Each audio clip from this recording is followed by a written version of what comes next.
Robert Stellick of Planet Surf Shop, and today we have Jim Terrell here at the shop. Jim's the mad scientist behind the Quickblade paddles, the designer, and I'm stoked to have him here and ask him a few questions, and you can listen in. I've been using the Trifecta this year, and I love this paddle. This is an awesome paddle, so I'm really stoked on this design. And I've let a few other people try it, and they liked it so much that they had to get one too. So, they're expensive, but when you try it, you see it's worth the money. It's a great paddle, very smooth power. It's kind of hard to explain what makes it so nice, but then the oval tapered shaft's really nice in your hand. Palm grip has like a nice big surface for your palm, so a comfortable paddle, and even when you get tired, it's still kind of keep it going with. It's very smooth, easy power. But what I wanted to ask you, I've had a lot of people, going between the V Drive and the Trifecta, and I guess one of the big differences you can see in the blade design. I wanted to ask you maybe to kind of talk a little bit about that and what the concept is behind these shapes. Sure. Well, starting with the Trifecta, and that's the one you're using. The Trifecta was a collaboration between myself and Travis Grant, who's the winner of the Molokai Channel 2 years ago and runner-up this year. And Travis was wanting me to try a more narrow template blade. When they're narrower, a little smaller volume at the bottom, the initial bite is a little softer, not quite as much of a catch, where a more teardrop type shape, similar like the V Drive template, has much better purchase initially at the catch. The Trifecta is designed to have a really good sort of sweet spot, like the majority of the power is like in the middle of the stroke, which is really where your stroke is more powerful in the first place, or where it should be, the most efficient. The V Drive is designed, this was a collaboration between myself and Dave Kalama. The design concept came from Dave, and he actually put hands to foam and helped shape the original prototype. If you look at the forward side of both these blades, the geometry of the surface is actually the same on these two paddles. The difference is in the template. And then the major difference is the profile of the power face. This one has a channel or a pocket here that's created by this V, this double dihedral concept. And the water's trying to get around the blade when you paddle. And this helps sort of hold the water, and the water tends to run up this pocket and accelerates over these dihedrals and makes a very lively exit. And this one has a very good bite initially and good power all the way through it, and is very stable in the water. And this one is also has some of the same features. It's a double concave, like a progressive V, and it's a concave surface on both sides, and the dihedral is very pronounced on this one. If you see, it's a little thicker through this section. What that does is it really stabilizes the blade throughout the whole stroke. So depends on the way you paddle and your preference, but both are selling well, like you said. Some people prefer the V Drive, just the initial bite. Something about this one really loads up, feels nice. And the Trifecta, everyone says it's just so smooth in the water. You have to be careful not to over pull the catch. If you over pull the catch, you get a little cavitation. Once you start the blade cavitating, it continues to want to cavitate more and more. So most people tend to pull before they set the blade. So you want to be very conscious of getting a good blade bite before you pull, because once you get cavitation, it's like slipping on ice when you run.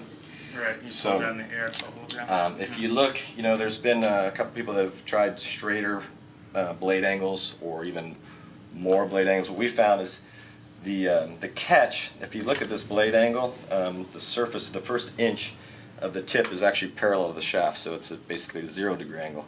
So it gives you a really good attack at the water so that you don't get cavitation, you get a good bite, and that sort of sets your stroke up for a nice stroke. And if you notice, they're both still very thin along the edges. That just makes a paddle just perform better, and that's why we actually went to ABS edges several years ago, just to make the edge more durable, more resilient to impact and whatnot. Okay. Moving up into shafts, you referenced this oval tapered shaft. We designed both of these paddles to be cut from the bottom of the shaft, and the reason for that is, depending on blade size, you want a shaft stiffness that's proportionate to blade size. Bigger blades, you want generally cut taller for taller people, heavier people, so they need to be stiffer. What we found by making a tapered shaft is most of the flex is up top. We're able to get some of the weight off the paddle. As you see, these both go down to smaller than 3/4 at the top. It's actually 0.65 diameter where it goes into the handle. So that, we had a lot of people say that paddles can be too stiff or a little harder on the top shoulder, especially older paddlers have been paddling a lot, putting the miles in, start to get a little tendonitis in the shoulders.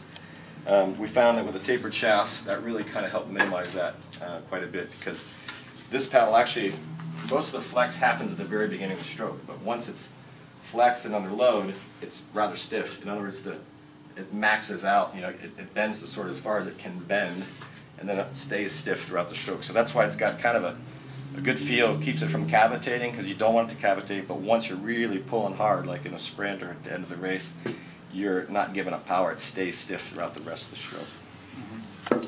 And the other reason for the taper shaft is to try and get just a little more weight off the top end of the paddle and move the balance point down. We found that once paddles got under a pound, under 450 grams, in the wind they start to get kind of a little bit harder to manage, particularly if you go upwind.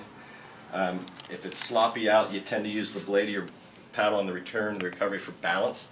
So we found that to get the paddle light and still have that swing feel that feels good and comfortable in the wind, we found that we needed to try and move the center of gravity down. So by taking weight off the top and leaving the blades light, we were able to get that balance and that feeling that we wanted with still a lighter overall paddle weight. Nice.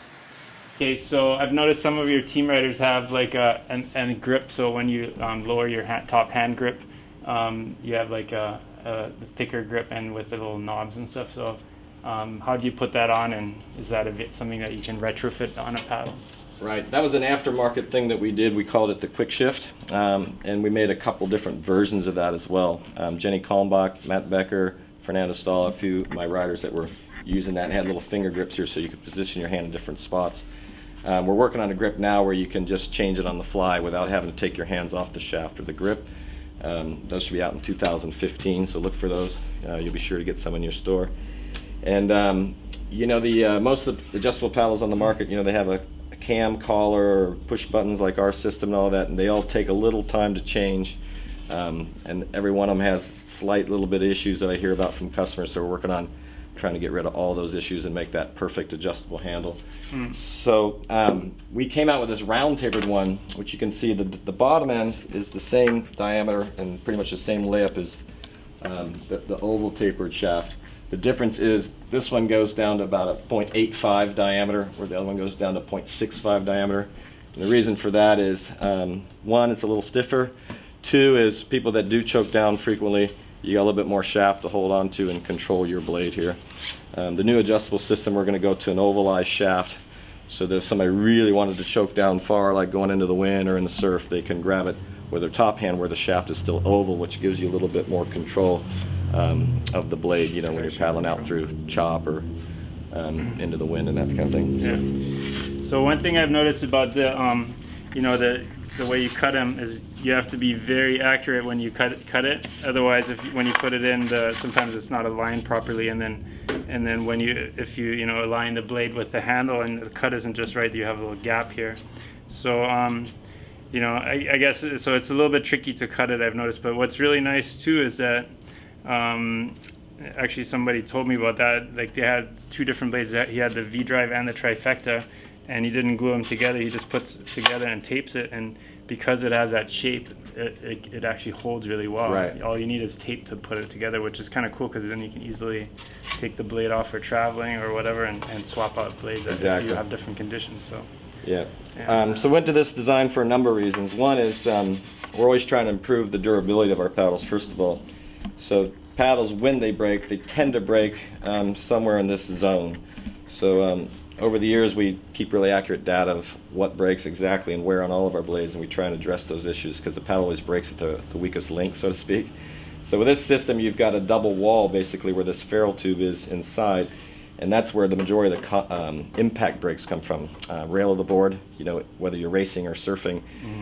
We've had some people who tell me, they're doing a helicopter or something, and the board comes in and hits the shaft. Well, it's that increased wall thickness that seems to have now minimized the number of breakages we get in this area. For the number of paddles we've done, we've had very few of them break anywhere in this zone. If anything, the zone this year has been around right where this elbow is, and I think a lot of times that's from the paddle being dropped and maybe having some impact abuse, in this area that later causes the paddle to fail.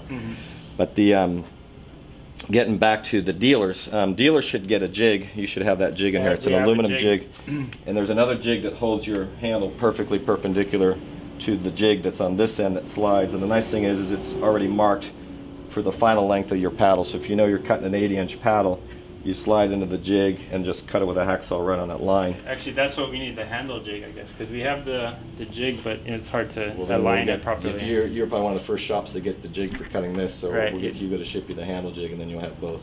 Perfect. And the big thing we found with the old way, everyone cuts them from here and puts the handle on.